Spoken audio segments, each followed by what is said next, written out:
G'day, I'm Toby from Toby Fire and Steel. This is a Bonza Blade tip on heat treating.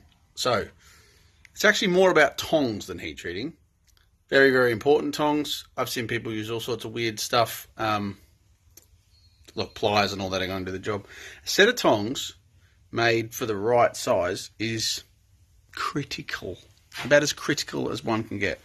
So, these tongs have a very specific size in them, and they are a very specific size. I've made adjustments to them so they are exactly the same size as, see if we can get that in the light, my 3.3 mil, you don't want me in it, you want that in it, 3.3 mil stainless 12C27. So they hold it perfectly, like no movement whatsoever. So I can take them out of the kiln, whack them in now, whatever I'm whacking them in, oil or quenching plates, not have to worry about them slipping or falling all over the place or burning me or ending up tipped down on the ground or something stupid like that. So tongs, very important, be the right size.